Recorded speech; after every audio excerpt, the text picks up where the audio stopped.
Mi mejor amigo y mi prometida me traicionaron. Mi mamá me dijo que lo superara para no perder su amistad. Lo que no saben es que mi papá y yo conocemos un secreto que puede destruir a su familia. Si aún no estás suscrito al canal, haz clic en el botón de suscripción y activa la campanita para no perderte ninguna de nuestras historias. Tu apoyo significa todo para nosotros. Si esta historia te parece interesante, déjale un like. También me encantaría saber de qué ciudad eres, déjanos el nombre de tu ciudad en los comentarios. Ahora, empecemos con la historia. El silencio tiene su propio sonido. No es la ausencia de ruido, es algo más denso, más pesado. Es el sonido que se produce cuando un universo personal colapsa sobre sí mismo. Ese fue el sonido que escuché cuando abrí la puerta de la recámara principal de la casa que estaba construyendo, la casa de mis sueños, nuestro futuro nido. La luz del atardecer se filtraba por las ventanas aún sin cortinas, dibujando largas sombras sobre el piso de cemento pulido. Y en medio de esa luz dorada, sobre un colchón inflable que habíamos llevado para las siestas de fin de semana, estaban ellos. Mi prometida, Romina, y mi mejor amigo, Aníbal. No hubo gritos. No hubo un portazo. Mi reacción fue tan silenciosa como la traición misma. Di un paso atrás, lentamente, como si temiera que un movimiento brusco pudiera hacer que la escena se volviera real, que dejara de ser una pesadilla. Mis manos, cubiertas del polvo del trabajo, temblaban.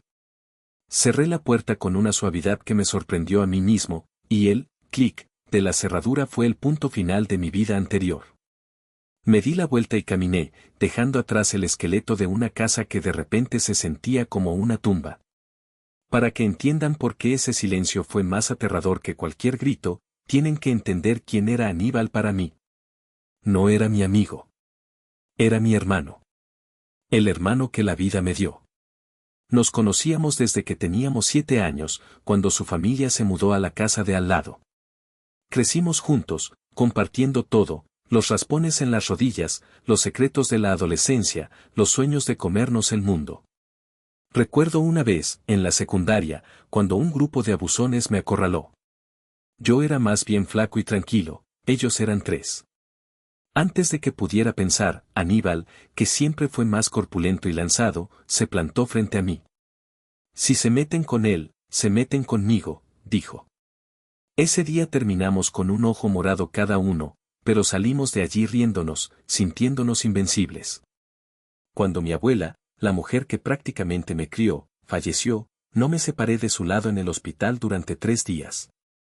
Aníbal estuvo allí conmigo, sin decir mucho, solo trayéndome café, asegurándose de que comiera algo, poniendo una mano en mi hombro cuando las lágrimas me vencían. No era una amistad de fiestas y borracheras, era una hermandad forjada en los momentos importantes, en las trincheras de la vida. Y luego estaba Romina. 5 años juntos. Era la pieza que completaba mi rompecabezas. La conocí en la universidad y desde el primer momento supe que era diferente. Su risa, la forma en que arrugaba la nariz cuando algo no le gustaba, me enamoré de cada pequeño detalle. Le pedí matrimonio en esta misma casa, cuando solo eran cimientos y varillas. Le mostré los planos, le señalé dónde estaría la cocina, donde crecerían nuestros hijos. Lloró y dijo que sí, y en ese momento, mi futuro se sintió sólido, tan sólido como el concreto que mi padre y yo vertíamos cada día. Mi padre, Hernán, es mi héroe. Un hombre hecho a sí mismo que empezó como albañil y, a base de sudor y honestidad, levantó construcciones de la Cruz. Yo soy Tadeo de la Cruz, su único hijo, su heredero. Desde niño, mi vida ha girado en torno a una meta, ser digno de ese apellido, demostrarle a mi padre que podía confiarme su legado. Por eso trabajaba sin descanso, desde el amanecer hasta el anochecer. Y Aníbal estaba allí, a mi lado. Cuando terminó la carrera de administración, mi padre le dio un puesto en la empresa. Se convirtió en mi mano derecha, el hombre que manejaba los números mientras yo manejaba los ladrillos. Las apuestas siempre fueron altas, pero nunca tanto como ahora. Estábamos en medio de nuestro proyecto más grande hasta la fecha, un pequeño desarrollo habitacional para la empresa de Casimiro, el padre de Aníbal. Era un contrato que no solo aseguraría nuestras finanzas por los próximos 2 años, sino que nos posicionaría como la constructora más confiable de la región. La relación con la familia de Aníbal no era solo personal, era vital para nuestro negocio. Mi boda con Romina era la cereza del pastel, la unión definitiva de dos familias destinadas a construir un futuro juntas. O eso creía yo, en mi estúpida inocencia. Ahora, mirando hacia atrás, las señales estaban por todas partes. Eran como pequeñas grietas en un muro que yo me negaba a ver, demasiado ocupado en admirar la solidez de la estructura. La presión de ser el heredero de mi padre era inmensa. Él era una leyenda local, un hombre cuya palabra era su contrato. Yo quería ser como él, pero sentía que siempre estaba un paso por detrás. Esta presión me consumía, me hacía obsesivo con el trabajo, con cada detalle de la construcción. Y en mi ceguera, creía que todos a mi alrededor compartían mi visión. Romina empezó a quejarse. Al principio eran comentarios sutiles. Tadeo, siempre hueles a cemento. Mi amor, ¿no podemos tomarnos un fin de semana? Solo tú y yo, sin hablar de varillas ni de permisos. Yo le pedía paciencia. Solo un poco más, mi vida. En cuanto terminemos el proyecto de los Alcántara, te juro que nos vamos a la playa un mes entero. Ella sonreía, pero su sonrisa ya no llegaba a sus ojos. Aníbal, mi leal hermano, siempre intervenía para suavizar las cosas. Dale un respiro, Romina, le decía frente a mí. Este hombre se está partiendo el lomo por darte la vida de una reina. Pocos hombres hacen eso hoy en día. Y Romina lo miraba con una gratitud que, en ese momento, me pareció conmovedora. Mi amigo me entiende, pensaba yo. Él sabe lo que significa esta lucha. Qué ingenuo. No me defendía a mí, se estaba construyendo un pedestal en el corazón de ella. Recuerdo una cena en casa de mis padres. Romina llegó con un vestido rojo, ceñido, espectacular. Mi madre, Griselda, siempre la adoró. Hija, pareces una estrella de cine, exclamó. No como este hijo mío, que hasta en las cenas familiares parece que acaba de salir de la obra. Yo me encogí de hombros, acostumbrado a sus pullas. Pero Aníbal, que también estaba invitado, dijo en voz alta, Doña Griselda tiene razón. Una mujer como Romina merece que la presuman todos los días. El comentario me incomodó por un segundo. Sonó, posesivo. Pero Romina le sonrió, encantada, y yo deseché el pensamiento. Solo estás siendo un buen amigo, me dije. Mi padre era un hombre de pocas palabras, pero de una observación aguda. Un par de semanas antes del desastre, estábamos revisando unos planos en su oficina. De la nada, me dijo, he notado a Aníbal algo, ansioso. Apresura las decisiones en la obra. Toma atajos que no me gustan. Ten cuidado, hijo. Me puse a la defensiva de inmediato. Papá, confía en él. Es mi mano derecha. Quizás solo está presionado por los tiempos de entrega. Mi padre no insistió, pero su mirada se quedó fija en mí, una mirada que ahora interpreto como una advertencia silenciosa. Él vio la primera grieta, pero sabía que yo tenía que descubrirla por mi cuenta. La relación de mi madre con Adelaida, la madre de Aníbal, era otro foco de ceguera. Mi madre es una buena mujer, pero siempre ha tenido un complejo de inferioridad social. Viene de una familia humilde, mientras que Adelaida siempre se ha movido en círculos de dinero, con un aire de superioridad que disfrazaba de elegancia. Adelaida era la única amiga importante de mi madre, y mi madre la idolatraba. Una tarde, mi madre llegó a casa emocionada, mostrándome un bolso de diseñador carísimo. ¿Te gusta, hijo? Me lo regaló Adelaida. Fuimos de compras y simplemente me dijo, te lo mereces, amiga. Yo sentí un nudo en el estómago. No me gustaba esa dinámica. No éramos sus sirvientes para que nos compraran con regalos. Pero mi madre estaba en las nubes. Mira, hijo. Esta gente es de oro. Hay que cuidar esta relación como un tesoro. Son más que socios, son familia. Esa palabra, familia, resonó en mi cabeza. Para mi madre, la amistad con Adelaida era una validación, un boleto a un mundo que sentía que no le pertenecía. Para mí, la amistad con Aníbal era la prueba de que se podía construir una hermandad más fuerte que la sangre. Y para Romina, yo era el proveedor, el constructor de su futuro. Todos veíamos lo que queríamos ver. Nadie, excepto quizás mi padre, veía la realidad, que nuestra casa de naipes estaba construida sobre un terreno inestable, y la primera ráfaga de viento estaba a punto de derribarlo todo. Yo seguí trabajando, ignorando las banderas rojas, creyendo que el trabajo duro y la lealtad eran suficientes para mantener todo en pie. No sabía que los cimientos de mi vida ya estaban podridos por dentro. El camino de vuelta a casa de mis padres fue un borrón. No recuerdo haber conducido. Solo recuerdo el agarre de mis nudillos en el volante, tan fuerte que se pusieron blancos. Entré a la casa y mis padres estaban en la sala, viendo la televisión. Me miraron y supieron que algo andaba terriblemente mal. Mi padre apagó el televisor. Mi madre se llevó una mano a la boca. Se acabó, fue todo lo que pude decir. Mi voz sonaba extraña, hueca. Y entonces se lo conté. Sin adornos, sin drama. Solo los hechos crudos, la puerta, el colchón, ellos dos.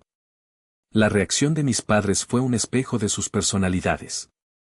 Mi padre, Hernán, no dijo una sola palabra. Su rostro, normalmente curtido y amable, se transformó en una máscara de granito. Vi una vena palpitar en su sien, la única señal externa de la furia que hervía dentro de él. Mi madre, Griselda, por otro lado, se deshizo. Primero fue un grito ahogado, luego el llanto. Pero después del shock inicial, su primera pregunta me golpeó como una bofetada. Dios mío, ¿y el contrato con Casimiro, el proyecto? La miré, incrédulo. Mi mundo se había hecho añicos, y ella estaba preocupada por un negocio. En ese instante, una grieta se abrió entre nosotros, una que nunca antes había existido. No tuve tiempo de responder. El timbre de la puerta sonó, insistente. Eran ellos. Aníbal y Romina, ya vestidos, con los rostros pálidos y los ojos desesperados. Mi padre se levantó y se interpuso entre ellos y yo, como un león protegiendo a su cachorro herido. No tienen nada que hacer aquí, dijo mi padre, su voz era un trueno bajo. Don Hernán, por favor, déjeme hablar con él, suplicó Aníbal. Fue un error, un terrible error. Un error, repetí yo, y mi propia voz me sorprendió por su frialdad. Salí de detrás de mi padre, sintiendo como la conmoción se convertía en una rabia helada. Me acerqué a Aníbal, mirándolo fijamente a los ojos. ¿Desde cuándo dura tu error? Él tragó saliva.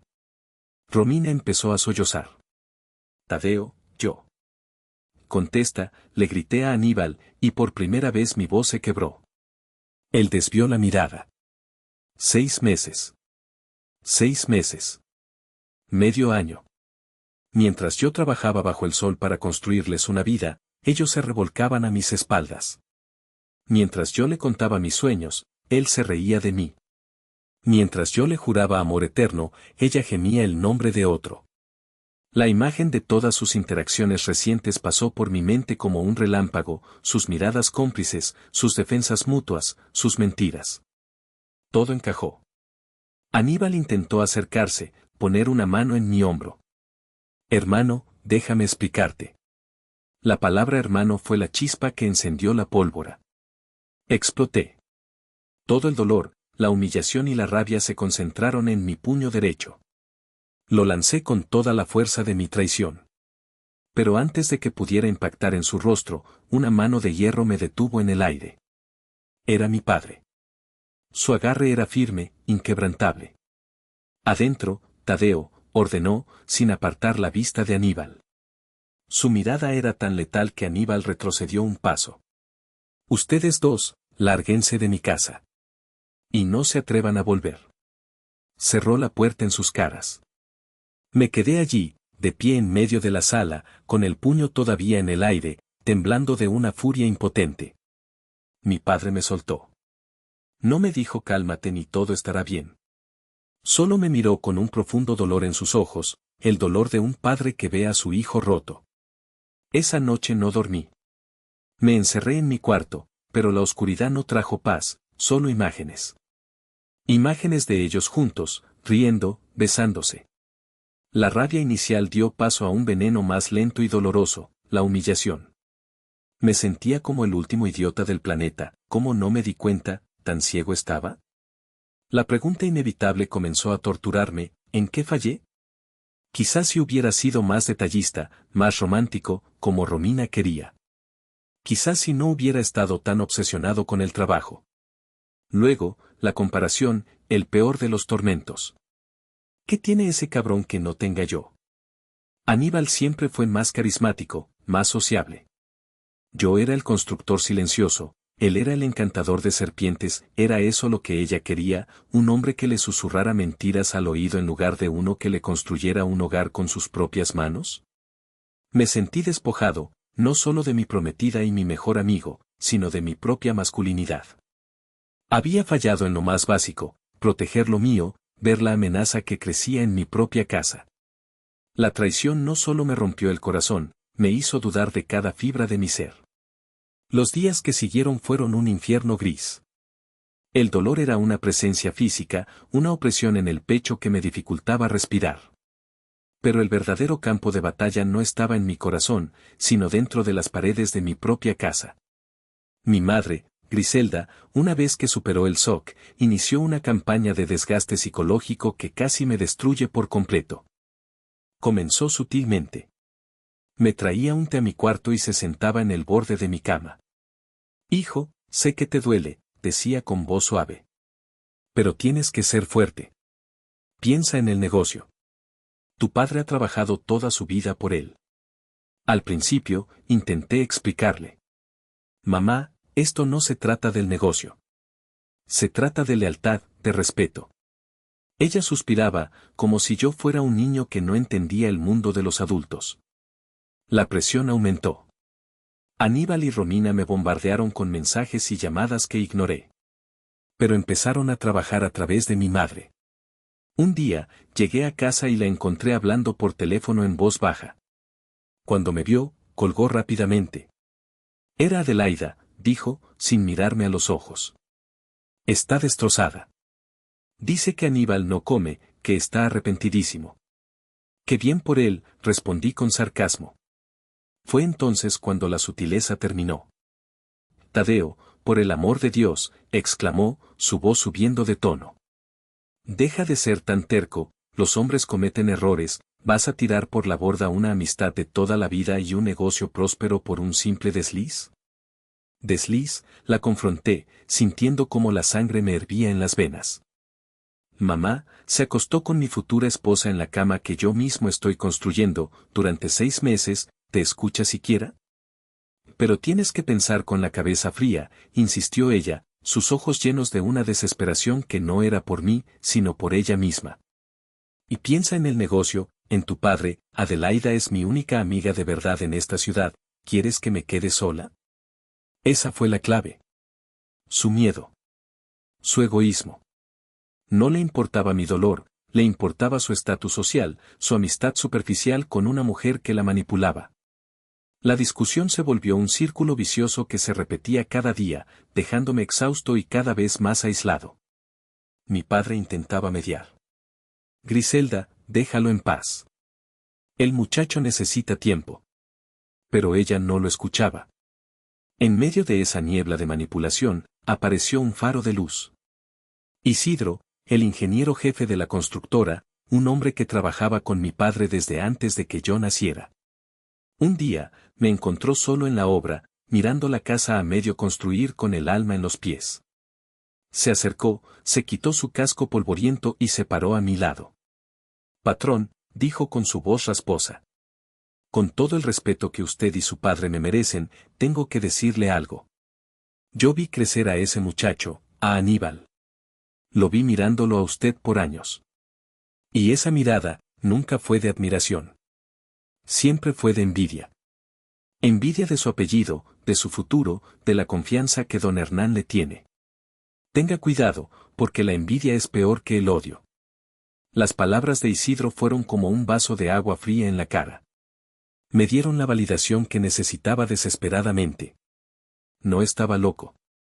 No estaba exagerando. Alguien más veía la podredumbre que yo ahora sentía. El punto de quiebre llegó una semana después. Mi madre organizó una cena de intervención. Invitó a su hermano, mi tío Gavino, un hombre bonachón pero fácil de influenciar, para que me hiciera entrar en razón. La cena fue una tortura. Mi madre y mi tío hablaban de la importancia del perdón, de la familia, de los negocios. Yo permanecía en silencio, removiendo la comida en mi plato. Finalmente, mi madre soltó la bomba. Hablé con Adelaida, anunció, como si presentara una solución de paz mundial. Proponen una solución para que todos podamos seguir adelante y mantener la paz. Es un gesto de buena voluntad de su parte. Hizo una pausa dramática. Mi padre la miraba con el ceño fruncido. Quieren que le cedas la casa a Romina y Aníbal, continuó mi madre. Como un regalo de bodas. Para zanjar el asunto. Así demostramos que no hay rencores y podemos seguir trabajando juntos. El tenedor se me cayó de la mano y golpeó el plato con un ruido metálico que resonó en el silencio de la habitación. Levanté la vista y la miré. Y por primera vez en días, me reí. Una risa seca, amarga, sin una pizca de alegría. Mantener la paz, repetí, incrédulo. Me levanté de la mesa, mi silla raspando el suelo. Todos me miraron. Clavé mis ojos en los de mi madre, y con toda la calma helada que pude reunir, le hice la pregunta que lo cambiaría todo. Dime una cosa, mamá, ¿te parecería bien si mañana papá se acuesta con Adelaida? ¿También me pedirías que mantuviera la paz para no arruinar el negocio? ¿Le cederías tu casa como gesto de buena voluntad? El silencio que siguió fue absoluto, pesado, cargado de electricidad. Mi tío Gavino se atragantó con su bebida. Mi madre se quedó blanca como el papel, con la boca abierta, sin palabras. Pero la reacción más importante fue la de mi padre. Lo vi golpear la mesa con el puño cerrado, un solo golpe sordo y definitivo que hizo temblar los vasos. Se levantó, sus ojos echando chispas. Y supe, en ese preciso instante, que la guerra acababa de empezar. Ya basta. La voz de mi padre retumbó en el comedor. No fue un grito, fue una orden, la clase de voz que usaba en la obra cuando algo estaba a punto de colapsar. Se puso de pie, y su imponente figura pareció llenar toda la habitación. Miró a mi madre con una profunda decepción que era más dolorosa que cualquier reproche, y luego sus ojos se posaron en mí, pero esta vez, no con pena, sino con una especie de orgullo sombrío. Hay cosas que un padre calla para proteger a su familia, dijo, su voz era grave y resonante. Hay verdades que uno entierra para mantener la paz. Pero esta paz es una mentira. Y hoy, se acaba el silencio. Se sirvió un vaso de agua, sus manos, normalmente tan firmes, temblaban ligeramente. El resto de nosotros estábamos congelados, esperando. Griselda, se dirigió a mi madre. Tu amiga Adelaida, la mujer que tanto admiras, no es la santa que tú crees. Y tú, Tadeo, necesitas saber con qué clase de víboras te has estado codeando. Mi padre comenzó a relatar una historia que se remontaba a más de 10 años atrás. Contó cómo el matrimonio de Adelaida y Casimiro siempre había sido una farsa. Adelaida, aburrida de su marido, había tenido múltiples amoríos. Casimiro lo sabía, pero prefería mirar para otro lado para mantener las apariencias y el estatus que su esposa le proporcionaba. Era un acuerdo tácito de hipocresía. Pero eso no es lo peor, continuó mi padre, su mirada endureciéndose. Hace unos 8 años, en la fiesta de Navidad de la empresa, aquí, en esta casa. Adelaida bebió de más. Mientras tú, Griselda, estabas en la cocina, ella me siguió al estudio. Intentó seducirme. El aire se volvió irrespirable. Mi madre negó con la cabeza, como si quisiera borrar sus palabras. Me dijo que yo era demasiado hombre para una mujer tan simple como tu madre. Mi padre escupió las palabras con asco. Que ella y yo haríamos una pareja poderosa. La rechacé, por supuesto. Le dije que si volvía a faltarle al respeto a mi esposa o a mi casa, me aseguraría de que Casimiro se enterara de todo. Al día siguiente, te lo conté, Griselda, ¿y qué hiciste tú? Mi madre empezó a llorar en silencio. Pensé que habías malinterpretado, que estaba borracha, no quería creerlo. Elegiste no creerlo, la corrigió mi padre con una frialdad cortante. Elegiste su amistad falsa por encima de la palabra de tu marido. Y he vivido con eso durante 8 años, viendo cómo te manipulaba, cómo te hacía sentir inferior para mantenerte a su lado. La he tolerado en mi casa por ti. Por mis hijos. Luego, se giró hacia mí. Y su marido, Casimiro, no es un gran empresario. Es un tramposo. Lleva años inflando facturas, usando materiales de menor calidad a nuestras espaldas y haciendo negocios turbios. Tengo pruebas de todo. He tolerado sus chanchullos por la misma razón, por no darle un disgusto a tu madre, que insistía en que eran nuestra familia. Cada palabra era un ladrillo más en un muro de revelaciones que se construía a mi alrededor. La traición de Aníbal y Romina no fue un acto aislado. Era el síntoma de una enfermedad, de una podredumbre que venía de la raíz misma de la familia Alcántara. Eran una familia de depredadores, y nosotros habíamos sido sus presas durante años. Mi padre concluyó, su voz ahora más calmada pero cargada de un peso inmenso. Callé todo esto para protegerte, Tadeo. Para que crecieras con un amigo, no con el hijo de mis enemigos. Para que tu madre tuviera su paz. Pero se acabó. Han cruzado la línea. Han herido a mi hijo. Y nadie hiere a mi hijo y se sale con la suya. Se hizo un silencio denso. Mi tío Gabino miraba su plato como si fuera lo más interesante del mundo. Mi madre sollozaba, su mundo de apariencias hecho añicos. Y yo sentí algo nuevo. La tristeza y la humillación se disiparon, reemplazadas por una claridad gélida, una furia enfocada. Ya no era la víctima.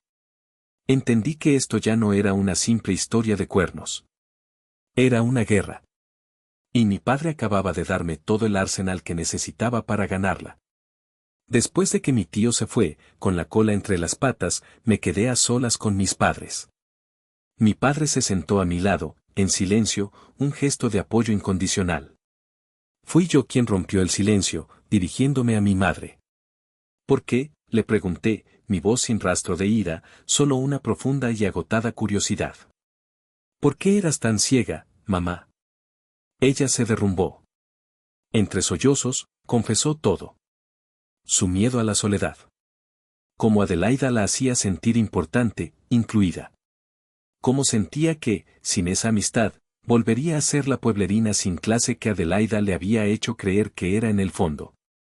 Admitió que sospechaba de la infidelidad de Aníbal, que había visto miradas y gestos extraños, pero que se obligó a ignorarlos porque la alternativa, perder a Adelaida, era demasiado aterradora. Fue la confesión de una mujer cuya autoestima había sido sistemáticamente destruida por su supuesta mejor amiga.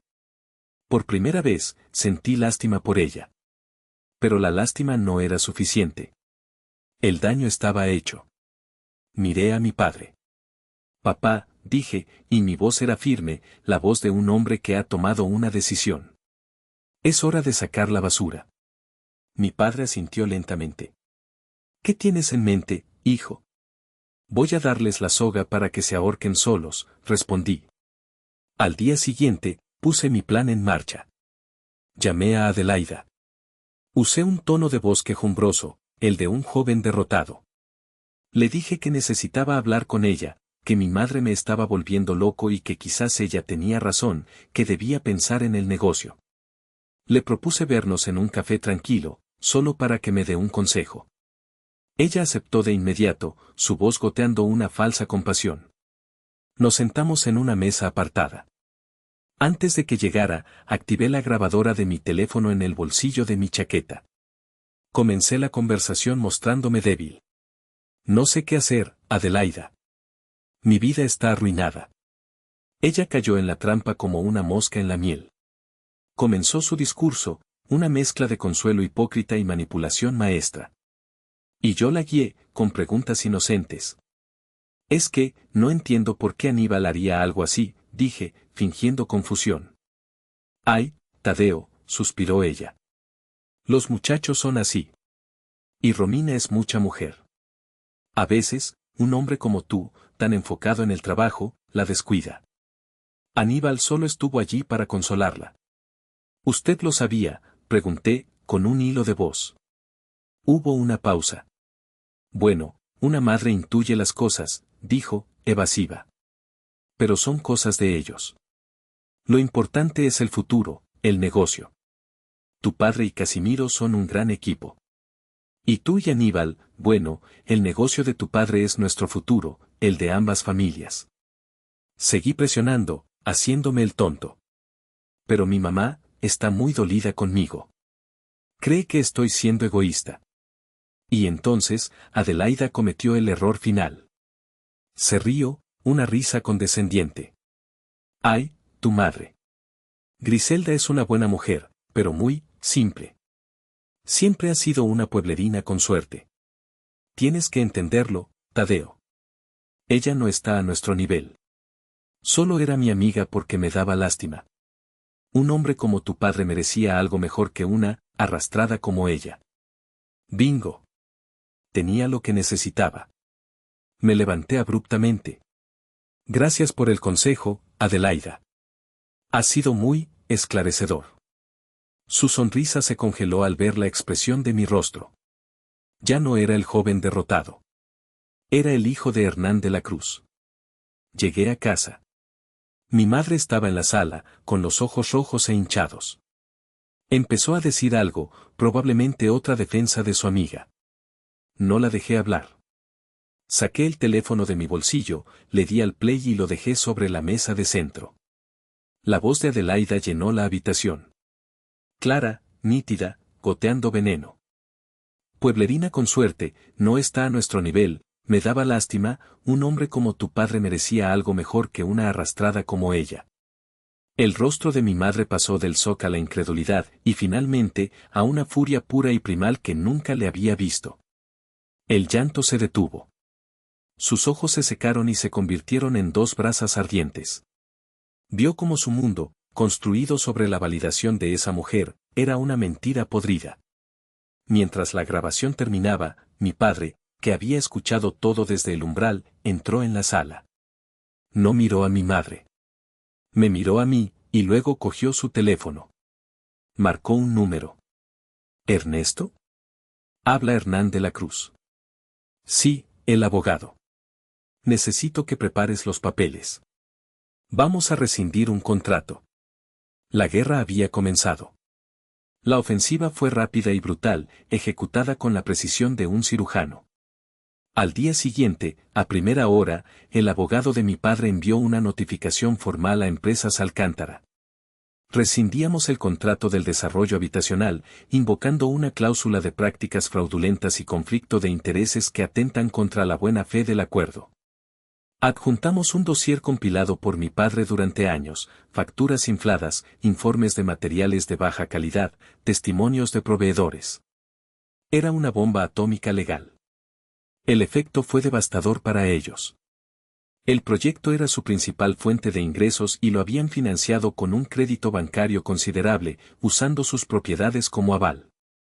Sin nuestro contrato, el banco entró en pánico y exigió el pago inmediato o la ejecución de la hipoteca.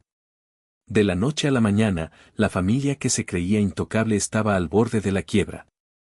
Un par de días después, se presentaron en nuestra puerta. No Adelaida ni Casimiro. Enviaron a los peones, Aníbal y Romina. Se veían demacrados, desesperados. Ya no había arrogancia en sus rostros, solo pánico. Tadeo, por favor, suplicó Aníbal a través de la puerta cerrada, pues no los dejamos entrar. Tienes que hablar con tu padre. Esto es un error. Nos van a destruir. Un error, respondí yo desde el otro lado, mi voz tranquila. No, Aníbal. Esto no es un error. Esto se llama consecuencia. Pero es por mi culpa, gritó Romina, su voz quebrada por el llanto. Castígame a mí, pero no a ellos, mi familia no tiene la culpa. Tu familia, Romina, dije, saboreando cada palabra, es exactamente igual que la de él. Depredadores que se disfrazan de ovejas. Ustedes no son las víctimas aquí. Son el producto de un sistema podrido. Por nuestra amistad, Tadeo, imploró Aníbal, su último recurso. Por los 20 años. Esa amistad la mataste tú hace 6 meses, en un colchón inflable, lo interrumpí. Lo que estás lamentando ahora no es perder a tu hermano. Es perder tu futuro cómodo. Esto no es personal. Son negocios. Y ustedes dos demostraron ser la peor inversión de mi vida. Ahora, si me disculpan, tengo trabajo que hacer. Me di la vuelta y me alejé de la puerta, ignorando sus gritos y sus súplicas. Esa fue la última vez que hablé con ellos. Las semanas siguientes, los rumores corrieron como la pólvora por toda la ciudad. La caída de los Alcántara fue espectacular. Tuvieron que vender su casa, la que tanto presumían, para pagar una parte de sus deudas. Se mudaron a un pequeño apartamento alquilado en una zona mucho menos glamurosa. Me contaron que las peleas entre Aníbal y Romina se oían en todo el edificio, recriminándose mutuamente por el dinero, por la desgracia, por la vida que habían perdido. Su gran historia de amor apasionado no sobrevivió al primer golpe de la realidad. La casa que yo estaba construyendo, la tumba de mis sueños, la puse a la venta. Se vendió en una semana. Usé el dinero como pago inicial para un nuevo proyecto, uno más pequeño, pero mío. Enteramente mío. La victoria, sin embargo, no se sintió como una fiesta. Se sintió como el final de una larga y agotadora enfermedad. Hubo alivio, pero también un profundo cansancio y cicatrices que tardarían en sanar. La más afectada fue mi madre. La revelación de la traición de Adelaida la sumió en una profunda depresión. Ver su mundo de apariencias desmoronarse la dejó sin rumbo. Pero por primera vez, fue vulnerable de verdad. Y en esa vulnerabilidad, mi padre y yo pudimos acercarnos a ella. Con mucho esfuerzo, la convencimos de buscar ayuda profesional. Comenzó a ir a terapia para lidiar con sus inseguridades y con el duelo de perder una amistad que, aunque tóxica, había sido el pilar de su vida social. Nuestra relación está dañada, sí, pero por primera vez en mucho tiempo, estamos reconstruyéndola sobre una base de honestidad, no de apariencias. Mi relación con mi padre se transformó. Ya no me veía solo como su heredero, como el muchacho al que tenía que proteger. Me veía como un socio, como un hombre. Trabajábamos codo a codo, pero ahora con un nuevo nivel de respeto mutuo. Una tarde, revisando los planos de mi nuevo proyecto, me puso una mano en el hombro y me dijo, «Estoy orgulloso de ti, hijo. No por lo que hiciste, sino por cómo lo hiciste. Con la cabeza, no con los puños. Eso es ser un de la Cruz». Esas palabras sanaron una herida en mí que ni siquiera sabía que tenía. Unos meses después, para mi nuevo proyecto, necesité contratar a una arquitecta paisajista. Así conocí a Dalia. Era inteligente, directa, y tenía una pasión por su trabajo que me recordaba a mí mismo. No hubo un flechazo ni un romance de película. Simplemente empezamos a hablar, primero de trabajo, luego de la vida. Le conté, a grandes rasgos, lo que había pasado. Ella no me miró con lástima, sino con comprensión. A veces, me dijo un día mientras tomábamos un café cerca de la obra, tienes que demoler los cimientos viejos para poder construir algo más fuerte. Y tenía razón. Perdí a quien creía que era mi hermano y a la mujer que amaba. Pero en el proceso, me encontré a mí mismo. Descubrí una fuerza y una determinación que no sabía que poseía. Aprendí que la lealtad es un bien escaso y que la verdadera familia no es la que te toca por sangre o por conveniencia, sino la que lucha a tu lado en la trinchera. Mi final no es una historia feliz de cuento de hadas. Es una historia de supervivencia. Es la historia de cómo un hombre tuvo que quemar su propio mundo para salvar su alma. Y en medio de las cenizas, con el olor a humo todavía en el aire, por primera vez en mucho tiempo, encontré la paz. Una paz amarga, sí, pero una paz ganada a pulso. Y sobre esa paz, ahora, estoy empezando a construir de nuevo.